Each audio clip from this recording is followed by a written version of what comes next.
And welcome to this Degenerate Friday edition of Bury Your Bookie. I'm Jeff DeForest. Very happy to have you guys with us.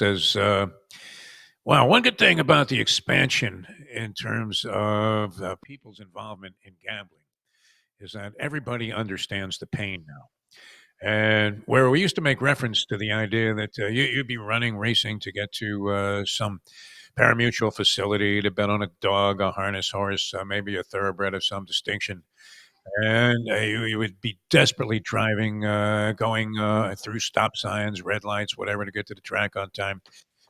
You plunge at the window, or a couple of guys are taking forever to make their wagers. You shove them out of the way. You get down just in time as the bell goes off, and then the horse gets two steps out of the gate, and the jockey falls off.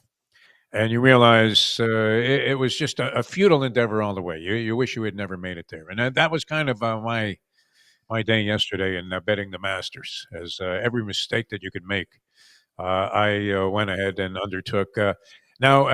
One gentleman, though, who's all smiles today, he joins us here on the program. And this is great because sometimes I don't know how you feel about this. The less research you do, the better off you are. Do you feel that way? You're a well thought out guy, Professor. How are you, first of all? I mean, when it comes to golf, absolutely. Yeah, the more you look into it, the more likely you are to convince yourself to go ahead and bet some loser instead of stepping up and to the plate there with what you have at 120 to 1, and that is Okay. Justin Rose. Now, what was the theory behind that? He leads the Masters after one round by 3 shots and is looking great in the process. Well, there's really I don't want to pretend I'm smart. I don't want to pretend I know anything about golf wagering because I don't. I've bet him literally every tournament for like 5 years. Right. It used to be Oosthuizen, and then it was Oosthuizen and Rhodes together, and Oosthuizen dropped out. So I bet the guy every tournament. And why? Because it seems like you go back a number of years, he's made a run at the leaderboard like every major for a long, long time. And again, he's only won one, so it almost never pans out. But he usually goes off at 50 to 1 or more. It's usually about 40 to 50 in the British and then 60 to 100 in the American majors. And he's always around the leaderboard. I mean, you have those guys, another classic was Corey Pavin, who, was around the leaderboard for like 10 years before he finally broke through. You always seem to have they tend to be a little bit older. Um yeah, I mean those are the guys I play. Those are the types of guys I play. I in terms of why, well, I can tell you now, it's because favorites are unplayable. I mean, Yes. again, Scheffler was 425, I think. Rory's 475. Well, it ain't like Rory's track record's any better than the old guys I bet at 25 and 31 or more. Fatso McSpanish, who isn't playing good on any tour, was only like 14 to 1. I guess the one you could say other than Scheffler and Luck. Scheffler's a really super annoying force of nature, but he's basically like flooding at this point. It's gonna happen. Um, and honestly, usually like the hot young guy that people are talking about. Oh, I'll give you an example. PC and I were talking about this tournament. PC's one of my partners with all of this, and he hangs out. Like PC actually has become the old dude who plays a lot of golf now up in Yeah. North Carolina. He's at the country club with his father-in-law all the time. And he was like, well, a lot of people are talking about this Seb Straka, who's now number 13 in the world, and he's I got played him earlier. He's really long odds. yeah. And so I looked at all all the golf picking sites, all the experts pick, and like do the here's who I'm picking and here's a long shot. He was everybody's long shot. And like most long shots who become super public, he shot 3 over and probably not going to make the cut. Like, I think he was 5 over yesterday, and Straka. I think that's right. He was 3 over and then he took like a double or a triple. Yeah. So, again, he's got Strapping Austrian, looks like Schwarzenegger. And earlier this year, he was having great success, but he's really tailed off in the last few tournaments, especially again, bet him a couple of times. not making Saturday plans. He's already given up his reservations at Yeah. the Airbnb or the hotel. that he's staying in, trying to get a refund from the local Hilton or It's a whatever. mandatory 4-day stay. You know that, Seth. But but if you looked at it before the tournament, everybody in the world was picking this guy. Yeah.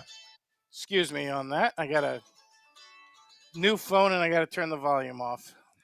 Oh, I thought maybe you had artificial intelligence input coming in as to Yeah, it was Seb I've Straka heard on the you now line. too. Yeah. Yeah. Say what you mean? I'm playing lousy.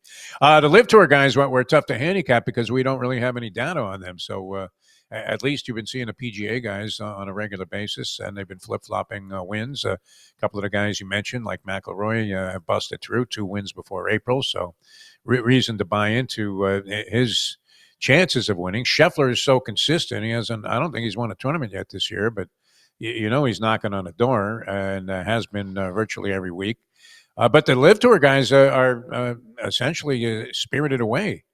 I don't even know who won last week, and the tournament was in our hometown of Miami, and yet they played Uh, 5 tournaments so far this year, and here they are.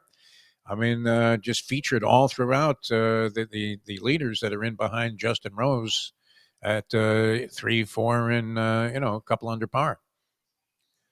Yeah, I'm Tyrell trying to Hatton, remember. I know he was Tyrrell. on it for a while. I don't know if he still is. Is it Morikawa a live guy?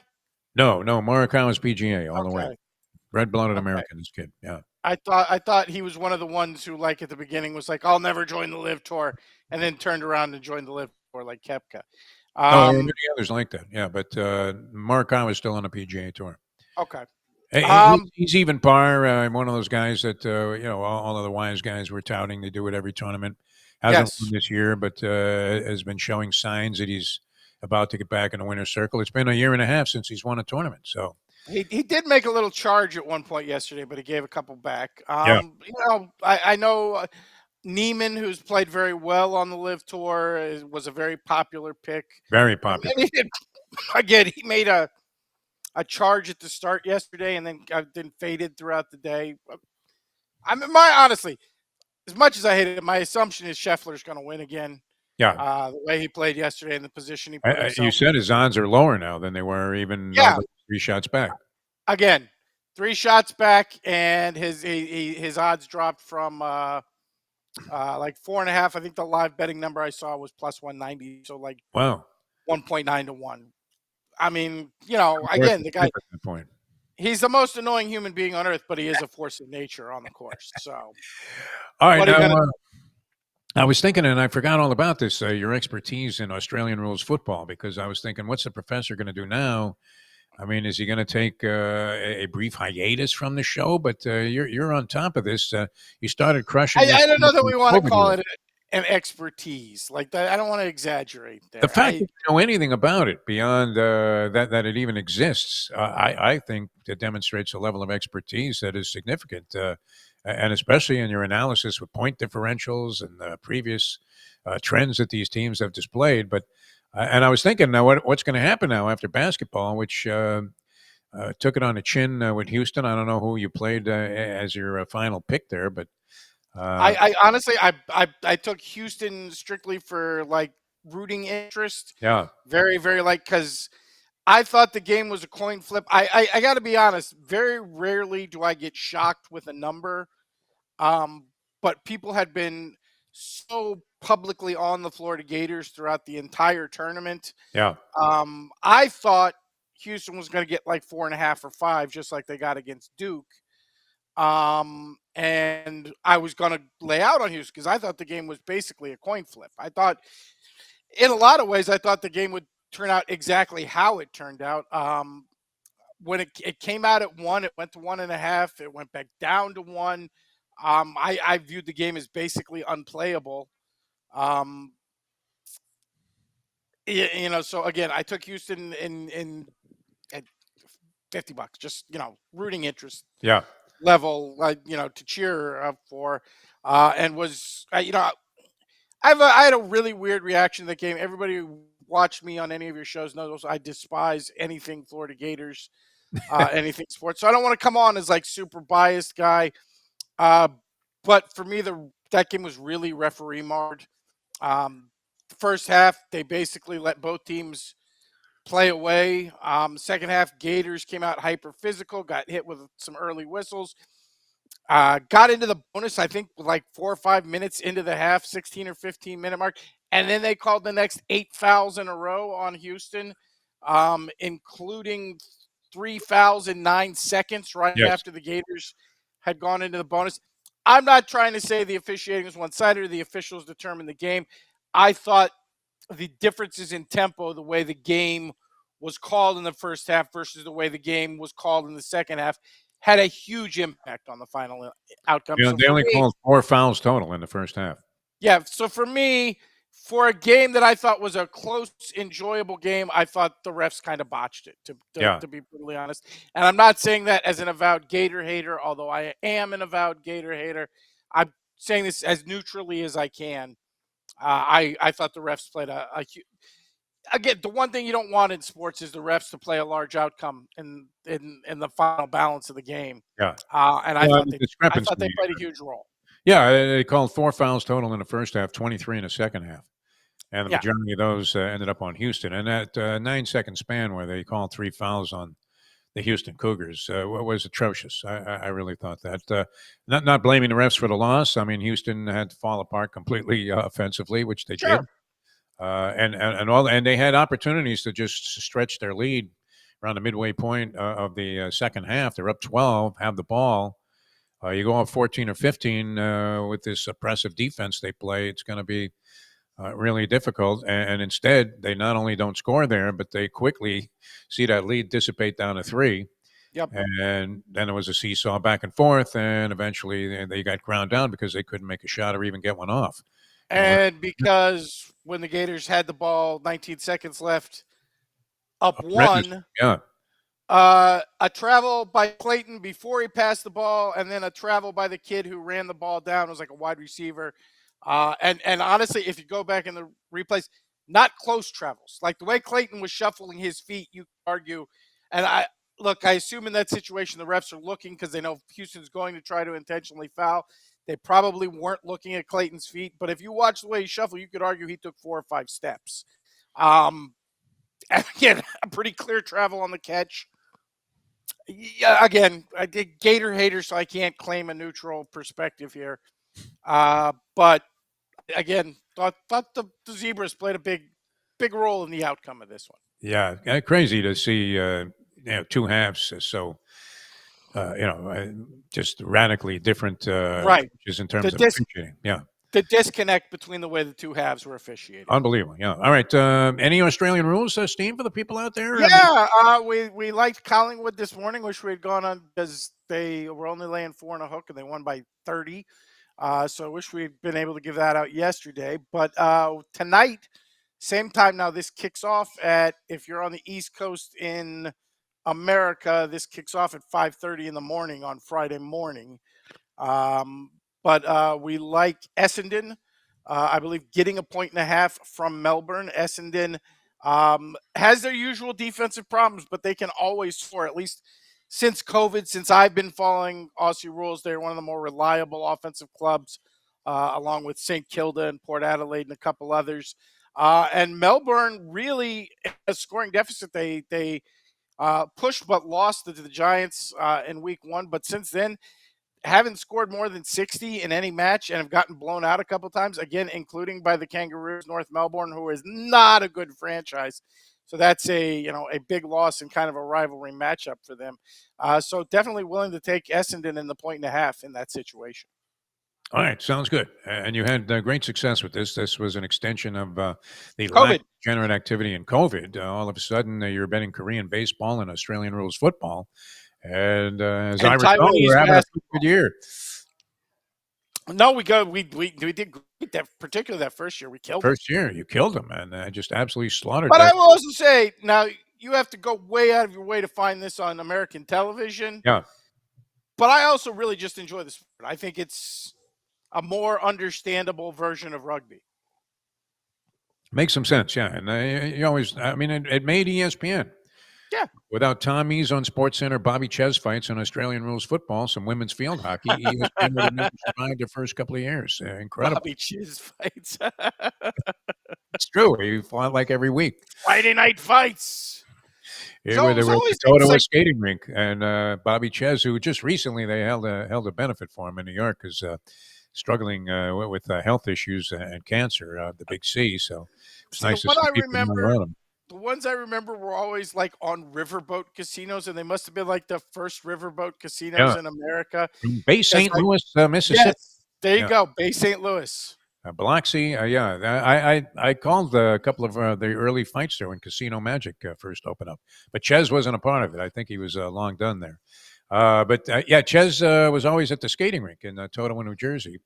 And did he win a heavyweight championship? I know he fought as a heavyweight for a while, but I think he fighting a won a very light heavyweight heavyweight right now. title, maybe. I don't think he won as a heavyweight. I Yeah, want to say he won as a light heavy. yeah, because he started out as a middleweight, and the next thing you know, he's Buster Douglas in a diabetic coma. But no, a good guy. And ESPN, you thought wouldn't it be appropriate if they just paid for his healthcare problems that he's experiencing? Because Oh, just because this is Bury Your Bookie. We actually yeah, do like the UFL game tonight. okay, Uh, which is the Arlington Renegades playing against Birmingham Stallions. Birmingham, two-time defending champions, but have now turned their quarterbacking position away from Alex Magoo and handed it over to Matt Corral, who you might remember from the University of Mississippi a couple years. And they're just a total pro washout after being like a high second-round draft pick just a few years ago. And the reason is because he stinks. And if you watched the game last week, Birmingham did manage to win, but they uh, turned the ball over twice, and I think they won 11-9. Now they're laying 4.5 to an undefeated Arlington team who has probably the best running back in the league. Former Miami Dolphin, for those of you who remember, Kalen Ballage out of Arizona State, who actually had a great career at Arizona State, and was always sort of one of those mysteries why he didn't make it with the Dolphins had some moments at that where he point. showed promise. Yeah, Yeah, but looking to resume his career in the UFL still so hanging far, around. Wow. doing a very good job of it. All right, excellent. All right, yeah. Can we do a quick perusal of the big board here? Because I thought it was very appropriate during Masters week. Sure, let's pull that up I here. want to dig that up because, yeah, it's the kind of thing, kind of coverage that you see ignored by the Golf Channel. At least the approach. You're not going to see a lot of this. Nance is not going to be referring to the big board here this week. That involves Masters topics, and here we go. The big And board. this is the Yeah, big board of the best and mostly the worst Masters Champions Dinner, which if you watch Defo and I on another show, we have talked about these a lot over the years. yeah. So we thought we'd compile a list of the best and the worst of the Masters dinners. That's number 5, Bubba Watson, who served a menu fit for a boring 8-year-old. Honestly, Bubba Watson comes in with a Caesar salad. Again, the most boring appetizer or Yes. salad course you could possibly imagine. A grilled chicken breast and confetti cake for dessert. Now, all these guys seem to screw up the dessert. Yeah. But confetti cake is, I think, reserved for when you go to Publix at like 8 o'clock at night because you've forgotten someone's birthday and the last thing they have left is a confetti cake. It's the only time I've ever seen confetti cake served is when you're buying a last minute cake for someone you don't really like, but it's their birthday and you feel obligated. It's kind of like when you go to get the Valentine's Day card, they're out of it because you got to the store at the last minute as you're driving home from work on that Thursday or whatever it is. And sure enough, all they have left is sorry for your loss. And you have to kind of just brush over that. But By the way, credit to one Nick Faldo, who during an interview was asked what the worst Masters dinners was. And he said, the time Bubba Watson served us a Happy Meal from Chuck E. Cheese. Which you mixed up fruit franchises a little bit there, Sir Nick, but not an inaccurate description, in my opinion. point well taken. All right. That's number 5, Bubba Watson, the world's most boring 8-year-old. Number 4, this is Tiger Woods' first dinner. And we want to focus in one of the appetizers, strawberry and vanilla milkshakes were part of the appetizer course. And he's one of the few who didn't serve wine. Now, Tiger was 23 at the time. He was not 12 or, in the case of strawberry milkshakes, a 6-year-old girl. So I don't know where he came with this. But given that he didn't serve any alcohol and instead served strawberry and vanilla milkshakes and the fact that it was Tiger, we assume he ground some pills up into those milkshakes. As we were saying, harder to detect when buried in a milkshake. You'll see that on forensic files all the time. That takes us to number 3. Yeah. which was brought to us by the dentist, a man we despise, a man who I personally think is a robot brought here to bore humanity to death. And this was Scotty Scheffler's first Champions Dinner, which featured cheeseburger sliders, tortilla soup, and for dessert, a big old chocolate chip cookie, which he says is a skillet cookie served with vanilla ice cream. So basically, Scotty Scheffler, instead of having Augusta, could have just taken everybody, all the champions, over to TGI Fridays for all you can eat appetizers, because that's where he got the freaking menu from. Validating the notion that he has no personality whatsoever. Right? As you said, when you go to like a nice restaurant and they're serving tortilla soup, Yes. you know you're skipping the soup that night. If that's a soup of the day, you say, I'll go with the Caesar salad. Oh, and by the way, he also served what he called firecracker, but which are just bang bang shrimp, which, you know, other than Bonefish Max, they have to call them something different. It's the same freaking dish everywhere. And again, very prominent on the TGI Fridays all you can eat appetizer menu. All the players on the tour hope that he doesn't win it again, especially you with him chasing down Justin Rose. All right, that's number 3. Number 2. Number 2, this is Charles Schwartzel, South African champion, who served him as his main course a South African barbecue, which featured something called monkey gland sauce. Now, I had to look this up. Yeah. Because being South African, I thought he literally was taking monkeys and pressing their glands to make some sort of sauce. Turns out this is a South African regional thing. It's actually just a combination of herbs and garlic. But of course, being South African, you take just a combination of herbs and garlic and give it the most racist name humanly possible. I'm surprised it's not called kick a black guy in the face sauce. And served with they shouldn't be allowed to vote pie. There you go. Of course, leave it to freaking South African. As much as everybody wants to, you know, let white South Africans off the hook in the world of sports and everywhere else, whether they, you know, the legless runners shooting their girlfriend or with these new, well, we're going to give all the South African farmers instant visas. Yeah, okay, let's do that because, you know, they're such great people. Monkey gland sauce. Monkey gland sauce, yeah. I mean, I don't know. What is it actually? It's just like some regular herb sauce? It's like garlic and rosemary and thyme. You know, okay. It's just, you know, the type of herb sauce you would find anywhere else. Pretty but, much. you know, in South Africa, so they have to name it something racist.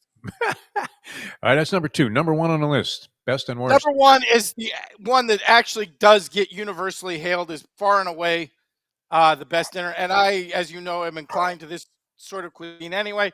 That is Hideki Matsuyama, widely hailed as the best Champions Dinner ever. He served sushi and sashimi as the appetizer, miso glazed black cod. I don't even like cod, but if you ever had this dish, Defo, it is fantastic. This is the dish that made Nobu famous originally in New York. Wow. A5 Mizuyaki Wagyu, and followed up with Japanese strawberry shortcake, which again sounds like a lame dessert. But if you know anything about Japan, with food, they go completely over the top of everything. This is the thing that features the $10 strawberries that they're only, I don't know, 10,000 of them or whatever grown per year. So the strawberries literally cost $10 per slice. And they're supposedly, I've never had one, the most delicious thing you've ever eaten in your life. So that tops the list. All right. Very good, Professor. Gives us some insight into the personalities, the persona of the various people that have won the Masters.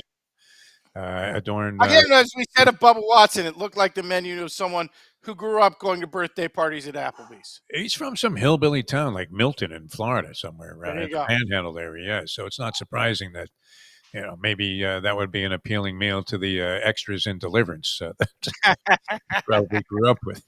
All right, Professor, always good. Good luck with your Australian rules football. And as always, a pleasure to have you on the program on a Degenerate Friday. Thanks for being with us. You have a great one, Thief. All right, the Professor, ladies and gentlemen. He was really good when he cracked through on Australian rules football that year of COVID, where every degenerate had the shakes because it didn't seem like there was anything viable or something that we were familiar with to bet on.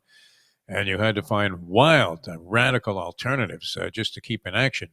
The Professor was bearing various bookies with Australian rules football to the point where I think a couple of them had to either just leave the country and go to a non-extraditable country or just stop taking his telephone calls altogether. All right, you guys have a great weekend. Enjoy the rest of the Masters tournament. You can do all kinds of hedging on golf. It's absolutely fantastic.